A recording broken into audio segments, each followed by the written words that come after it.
Donc, les garanties au sujet du crédit immobilier. Faisons un résumé du chapitre qui vient d'être vu.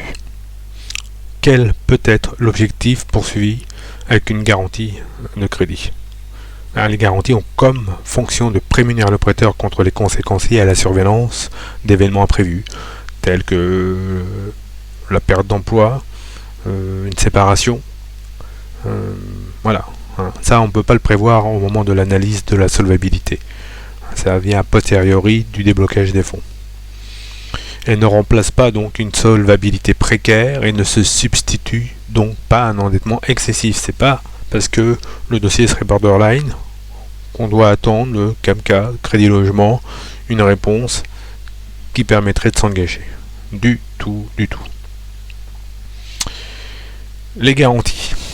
Il y en a de deux sortes. Garantie réelle et garantie personnelle. On va le voir juste après. Les garanties réelles peuvent être contractées sur des meubles, sur des biens immeubles. Les garanties personnelles, il peut y avoir des personnes morales et des personnes physiques. Mais là, en l'occurrence, on va pas voir les garanties réelles mobilières puisque nous sommes sur le module du crédit immobilier. Et de l'autre côté, eh bien, la personne physique ne remplacera jamais une personne morale qui présente de meilleures garanties. Donc, cela, on va, si vous êtes d'accord, les éliminer pour rester sur ce schéma simplifié. Garantie réelle immobilière, eh bien, l'hypothèque conventionnelle et privilège prêteur de deniers. D'accord ? Conventionnelle parce qu'il y a deux ordres d'hypothèque, rappelons-le, l'hypothèque judiciaire et l'hypothèque légale. Mais dans le cas du crédit immobilier, eh bien, on s'en tient à l'hypothèque conventionnelle rédigée devant notaire, comme le privilège prêteur de deniers est une garantie réelle réalisée en présence d'un notaire. À la différence de la garantie personnelle, qui est une personne morale qui se fait hors étude notariale et qui bien souvent, sauf Crédit Logement, est une filiale de la banque. SACEF pour la caisse d'épargne, la CAMCA depuis une vingtaine d'années pour le crédit agricole, CASDEN pour Banque Populaire. Et Crédit Logement, eh bien, est une entité indépendante qui va se porter caution. La différence entre SACEF, CAMCA, CASDEN et Crédit Logement, c'est que Crédit Logement, si tout s'est bien passé à l'issue, le client, l'emprunteur, récupère une majeure partie, alors pas majeure, non, parce qu'elle est en dessous de 50%, mais une très bonne partie de ce qui a été prélevé au départ. D'accord ? Tout dépendra de la mutualisation des impayés, du travail généré, de l'argent décaissé, et donc moins il y a d'impayés, plus l'emprunteur récupère au terme. Quelques mots sur ces garanties. Un schéma depuis 2010. Si en 2010, en bleu, souscription, pourcentage de souscription de société de caution pour un crédit immobilier par rapport en gris à la prise d'hypothèque, eh bien, on voit bien, hypothèque et privilège prêteur de deniers, on voit bien que au fil des ans, les sociétés de caution ont réussi à prendre le pas sur l'hypothèque. Alors on motive que c'est plus souple en cas de litige, que c'est plus rapide à rédiger parce que ça se fait pas devant notaire. Il n'en reste pas moins, et ne nous mentons pas, que les sociétés de caution, le coût est toujours plus onéreux. C'est quasi égal pour l'hypothèque, mais toujours plus onéreux qu'un privilège prêteur de deniers. Toujours. Quelques questions-réponses, si vous voulez bien. La garantie apportée par le propriétaire de l'immeuble. Oui. Non. Pour l'hypothèque, privilège prêteur de deniers, société de caution. Eh bien, oui. La garantie pour l'hypothèque et le privilège prêteur de deniers est apporté par le propriétaire de l'immeuble, donc c'est directement sur le bien même et son propriétaire. Évidemment, la société de caution, c'est une personne morale intermédiaire, elle n'est pas propriétaire de l'immeuble. le propriétaire de l'immeuble est nécessairement l'emprunteur? Oui ou non?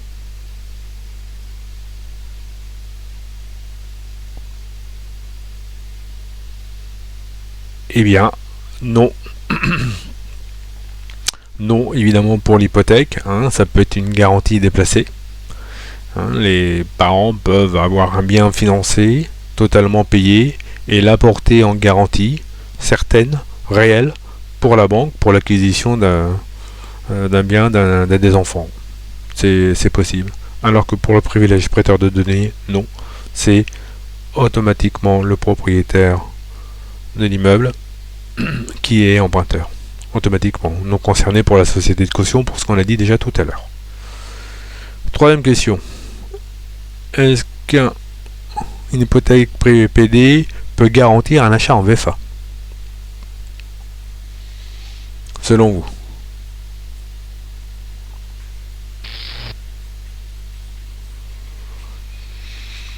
Bien oui, pour l'hypothèque, parce que le bien, l'hypothèque peut garantir un bien non encore existant.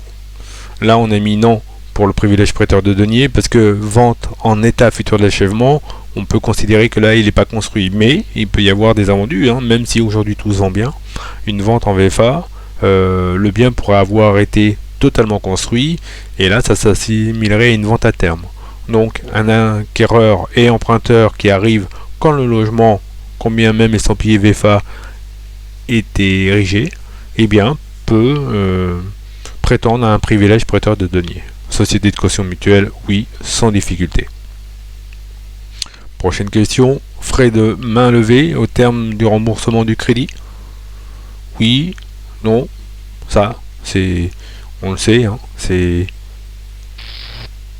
eh bien, oui, il y en a s'agissant de l'hypothèque et privilège prêteur de deniers. Elle s'éteint de facto sans rien avoir à faire au bout d'un an après l'extinction du prêt, après la fin du prêt, ou si on est pressé et qu'on veut faire valoir une hypothèque de premier rang avant la fin de l'année qui permet la prescription, eh bien on pourra faire valoir et demander une quittance dite subrogative. On verra ça sur une autre vidéo, c'est pas l'idée. Frais de main levée pour la société de caution, non. Hein, et on l'a dit tout à l'heure, en introduction, en quasi-introduction, eh bien, il y a même un remboursement quand on a souscrit à une garantie crédit logement. Il n'y a pas de remboursement au terme pour Camcas, SF, Casden et autres Sokami, Sokama, d'accord. Mais voilà. Taxe de publicité foncière à payer pour quel type de garantie? La taxe de publicité foncière qui est de 0,7% du montant du prêt. D'accord? Eh bien, oui pour l'hypothèque et non pour le privilège prêteur de deniers et société de caution. Donc, c'est ce qui diffère le tarif de l'hypothèque et le PPD, c'est la taxe de publicité foncière. Dernière question, à laquelle ou est-ce que ces garanties-là peuvent garantir un prêt d'accession sociale? Est-ce que c'est possible?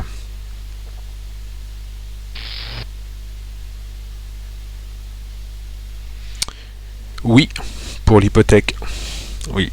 Quand on est en prêt d'accession sociale, hein, ça veut dire que on ne dépasse pas un certain plafond de revenus sur le revenu fiscaux N-2. Alors là, on est en 2021, hein. Fini l'effet d'aubaine à partir de 2022, ça sera l'objet d'autres propos d'actualisation des supports.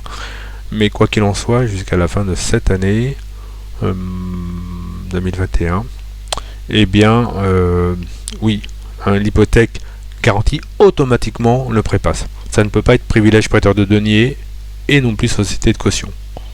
Attention, le texte de loi, c'est bien écrit. Pourquoi il y a un petit astérix et pourquoi est-ce que je dois répondre? Eh bien, pour dire que dans le cadre d'un prépasse, la garantie est hypothécaire, mais il n'y a pas de taxe de publicité foncière à acquitter, de telle sorte que l'hypothèque a le prix d'un privilège prêteur de deniers, et donc moins onéreux. Et pour rappel, mais ça n'a pas à voir avec les garanties. Mais bon, puisqu'on est sur le prépass, quand le client, l'emprunteur peut bénéficier d'un prépass, les frais d'instruction de dossier, donc autrement dit les frais de dossier, sont maximum de 500 €. C'est pas mal pour l'emprunteur. Ok, et bien voilà ce qu'on pouvait dire pour finir avec ce thème des garanties sur le crédit immobilier. A très vite pour la prochaine vidéo de conclusion, de module, de chapitre.